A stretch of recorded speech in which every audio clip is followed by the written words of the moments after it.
I want to talk about the kind of stress that is really quiet and subtle, so quiet and subtle that you may not even notice it, but your body never stops noticing this.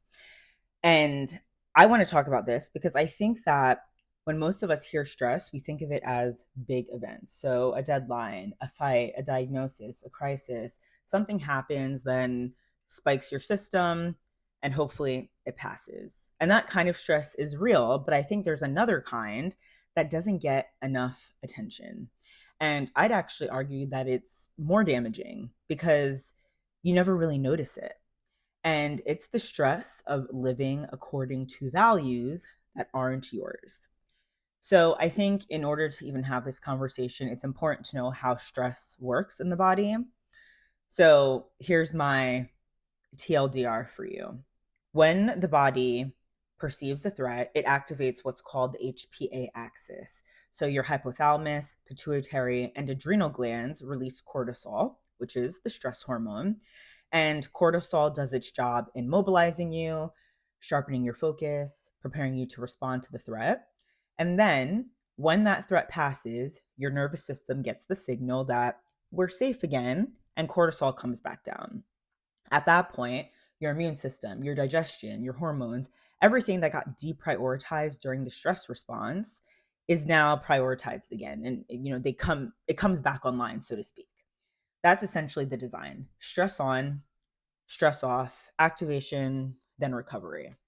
But I think the question that no one asks is what happens when the stressor isn't just a brief moment? What happens when the thing generating the stress is just the structure of your everyday life? And at that point, the signal is just constantly on. So cortisol stays slightly elevated consistently. It's not a dramatic elevation, but it's a persistent one. And the body, even though it is exceptionally good at handling acute stress, was never actually designed to run on a stress response indefinitely without any sort of resolution.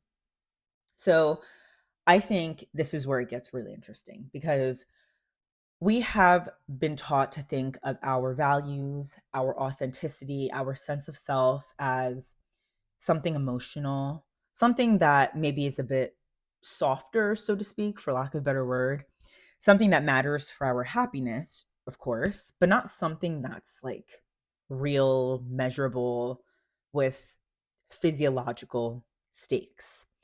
But what if that's backwards, right? What if every time you say yes, when you mean no, your body registers that as a small threat? What if every time you perform a version of yourself that isn't authentic, whether that's hiding a part of yourself, overriding your instincts and to keep someone comfortable, or staying somewhere your gut has clearly told you you need to get out of? What if each of these tiny moments is actually an activation of the stress response? And it's actually a not safe signal. So these things aren't dramatic, they're not crisis level, but they may be constant and they're adding up over time. And if they're not fully resolving, then the signal isn't a moment. It is literally your entire life. And you would be living in a stress response 24/7. That would mean that alignment isn't just a nice to have for your mental health, it's actually a biological need. So, living in accordance with your own values might actually be one of the most important things you can do for your physical health. I think that this reframe is actually really empowering once you sit with it. And here's why. So, I think that a lot of us have inherited this idea that taking care of your mental health means eating better, sleeping more, exercising, managing your stress, meaning managing your reactions to events.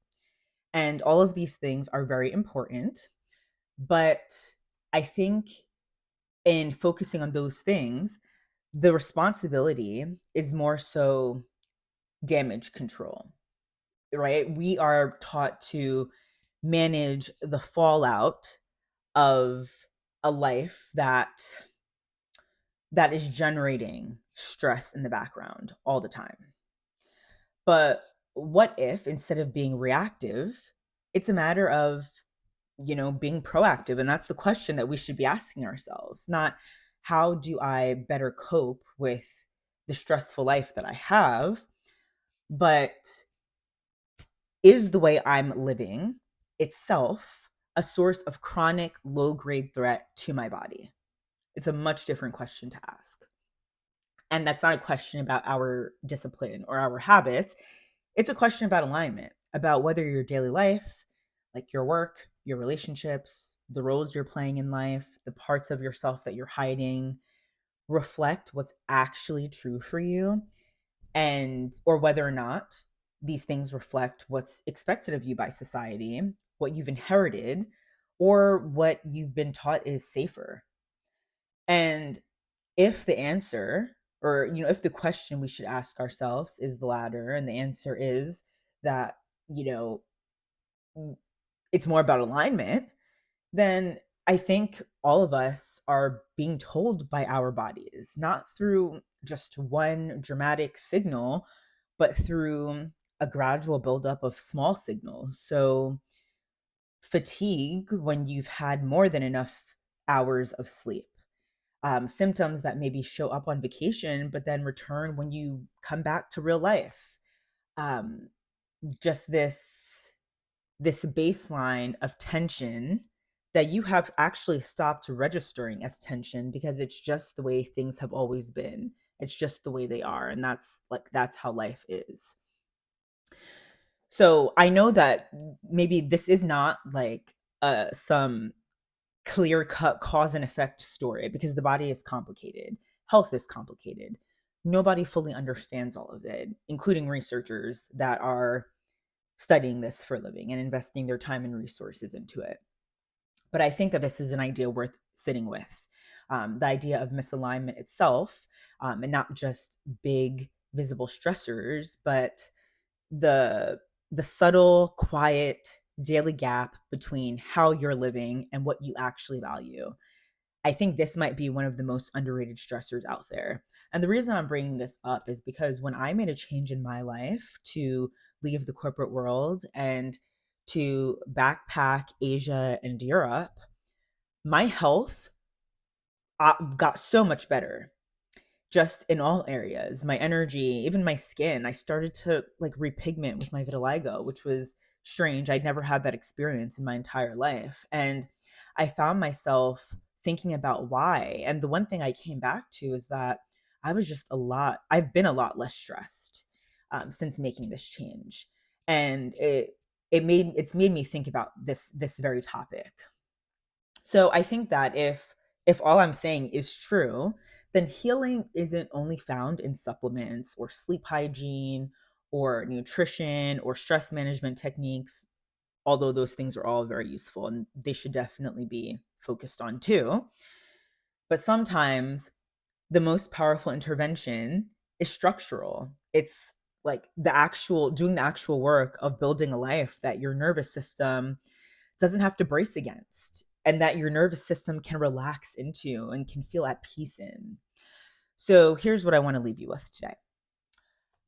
Stress isn't just big, nameable things and big events. Sometimes stress is caused by the shape of your everyday life and the structure of your everyday life, the roles you're performing, the parts of yourself that you're hiding and managing, the gap between what you value and how you're actually living. And your body, whether you believe it or not, is keeping score of all of it quietly, constantly, whether you're paying attention to it or not.